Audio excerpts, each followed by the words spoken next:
Okay.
Thank you and welcome to the show this morning.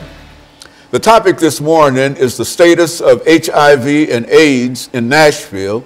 And we're fortunate to have with us to talk about the status of HIV and AIDS in Nashville, a longtime fighter of HIV and AIDS in Nashville, Mr. RCrowder. And many of you might recall that Mr. Crowder has been with us not only on many other shows, but he also is the founder of a very, very important anti-HIV AIDS organization called StreetWorks. And Mr. Crowder, let me welcome you to the show this morning and to tell you how delighted we are to have you and to tell you how glad we are to have you in this seat, because it's been quite a number of months since we've had a good HIV AIDS show. And some folks are saying that HIV and AIDS might be disappearing or whatever. So let's talk about first about you and your background, and then by perhaps the second segment we'll get into the status of AIDS. But more than anything, let's talk about RCrowder first. Okay, as you said, I'm RCrowder. I'm the founder and the CEO of StreetWorks. StreetWorks is a nonprofit agency that's been around for almost 20 years. We started in '97. We have 3 locations in Nashville. 2 of them are located in public housing, the Casey Homes in East Nashville and Tony Sudacum Homes in South Nashville. We do free HIV testing. We do free hepatitis C testing. We provide a multitude of direct support services for people living with HIV and people who are actively using drugs. So we work, and the name comes because we work the streets. We work the streets a lot at night to prevent new infections of HIV and hepatitis C. We work the streets to interact with people who are actively using drugs and to try to do some type of intervention with them, and if necessary and whenever they get ready, we help them get into treatment. And so, Mr. Crowder, we know you, and as we said, you were one of the first HIV/AIDS persons that we recall being able to talk to about that disease, and you, since that time, not only have you grown the organization, but you've grown your influence throughout this nation in terms of what AIDS is and the status of AIDS. And what we'd like to do today is to have you to give our audience as much information as you possibly can about the status of HIV and AIDS in American society in Nashville. And then we'll dedicate ourselves to that proposition for the rest of the show. Okay. So right now, HIV and AIDS, we can see an end to AIDS now. An end to AIDS is in sight now. There are cities, particularly New York, has a plan called End AIDS by 2020.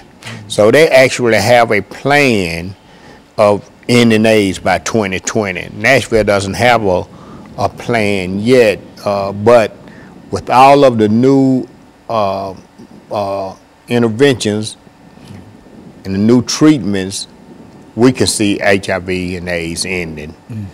You know. Well, you know, I think when you first came to us, Mr. Crowder, that was several years ago when this was a real disease and people were having all kinds of problems in reference to it. It's strange that you can now say that within the next 4 years, because I think at one time we thought that this would be something that would be with us forever and ever, but you mean that the technology and the drugs and et cetera have come to such a point that we can talk in a real sense and be serious about saying that 4 or 5 years from now we might see the last person to be afflicted with this disease. Yeah, end is in sight. I can't say that realistically 5 years is going to be the end of it, but we do know that the end is in sight. That it's not forever, as we thought for at one time. Yes.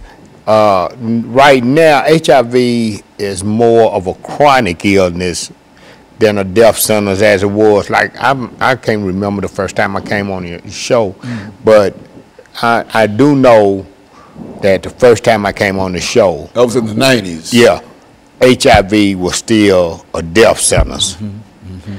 If you got HIV, you was gonna die with it. That's right. Now they treating HIV as a chronic illness, and what they are doing is, if they can get the viral load to undetectable, then your chances of transmitting the virus is slim and none. So a person who has HIV in an undetectable viral load, their chances of transmitting it to their sexual partner is slim and none. Okay, and so what we're going to do, we're going to take our first commercial break, and we're going to be back with our audience following this very, very short commercial break.